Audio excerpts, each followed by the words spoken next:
If you have Crohn's disease or ulcerative colitis, there's a good chance you've been told your fatigue, brain fog, poor sleep, anxiety, and low mood are separate problems. But what if they're not? What if they all trace back to the same underlying issue? Today I'm going to show you why one of the most overlooked molecules in gut health isn't a probiotic, a supplement, or a medication. It's melatonin. And by the end of this episode, you'll understand why melatonin may be one of the missing links connecting your gut, your mitochondria, your microbiome, your immune system, and even your mental health. I'm Rachel. After 23 years working in medicine and my own experience navigating severe gut dysfunction, I now work at the intersection of gut health and mental health, helping people with Crohn's, colitis, and chronic digestive issues regain their energy, digestive control, and trust in their bodies so they can get back to living fully. Most people think of melatonin as a sleep aid, pop a pill, lights out. But melatonin is so much more than that. Today I'm going to show you how melatonin plays a central role in gut health, especially in conditions like Crohn's and ulcerative colitis, and how mitochondrial dysfunction is often the real root of melatonin deficiency. So let's get into it.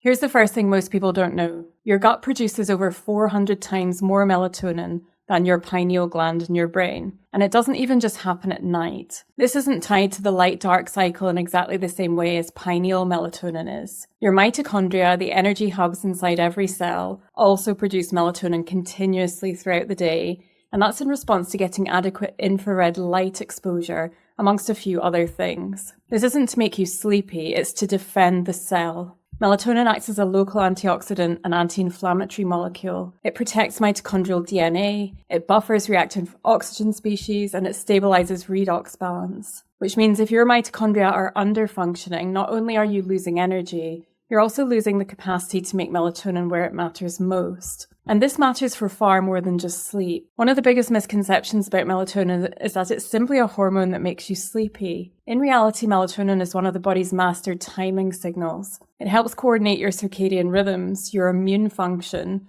your metabolism, your neurotransmitters, and even cellular repair. Researchers have found that depression is often associated with disrupted biological rhythms. People with depression frequently experience disturbed sleep, altered appetite, timing, and fluctuations in energy throughout the day, as well as changes in mood that follow predictable patterns. Animal studies have shown something even more interesting. When researchers deliberately disrupt circadian rhythms throughout constant light exposure, light at night, dim daytime light, or other forms of circadian misalignment, the animals begin to develop depression-like behaviors. Think about that for a moment. Simply disrupting the light signals reaching the brain can alter mood. That's because the pathway begins with light entering the eye, signaling the master clock in the brain, which then helps regulate melatonin production throughout the body. This may help explain why so many people with Crohn's and colitis don't just struggle with gut symptoms. They often struggle with fatigue, anxiety, low mood, poor resilience, and brain fog all at the same time.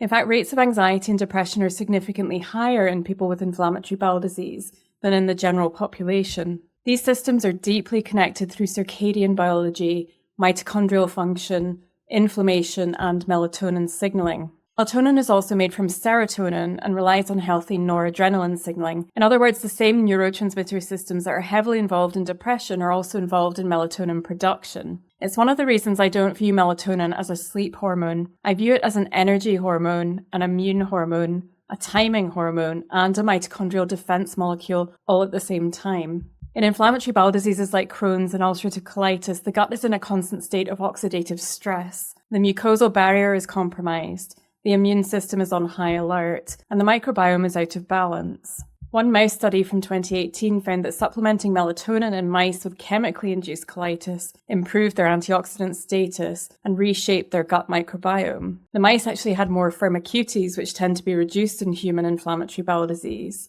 They had less of the inflammation-associated species like Bacteroides and Proteobacteria. So what changed? Not microbial diversity, but microbial composition, and that's key. Melatonin helped restructure the microbiome, not by adding probiotics, but by improving the mitochondrial redox environment the microbes live in. So let's connect the dots. If your mitochondria are dysfunctional, they produce excess reactive oxygen species. That leads to more inflammation, more DNA damage, more barrier breakdown in the gut, and less melatonin production inside the cell. This creates a vicious cycle. Inflammation damages mitochondria, damaged mitochondria make less melatonin. Less melatonin means more oxidative stress, which further fuels inflammation. And there may be another layer to this. Researchers have found that depression is often associated with elevated inflammatory markers such as TNF-alpha, interleukin-6 and interleukin-1 beta, alongside oxidative stress and mitochondrial dysfunction. Sound familiar? Those same pathways show up repeatedly in inflammatory bowel disease. In animal studies, melatonin has been shown to reduce neuroinflammation, so inflammation in the brain. It's been shown to reduce activation of NF-kappa B and improve depression-like behaviors.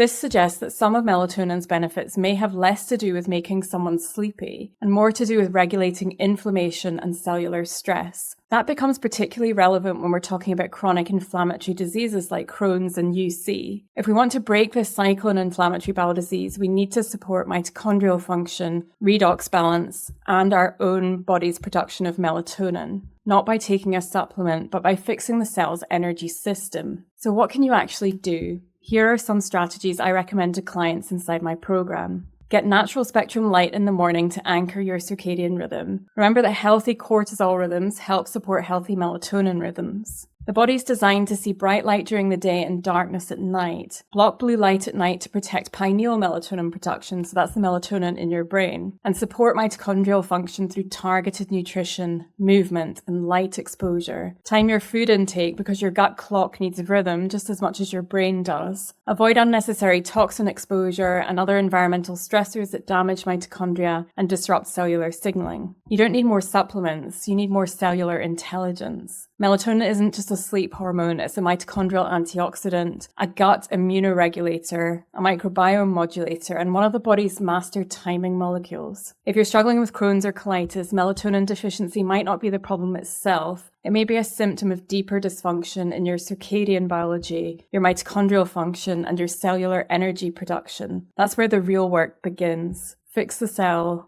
restore the rhythm, rebuild the gut. And remember, fear is a low vibrational state, a low energy state. And when it comes to healing, energy is everything.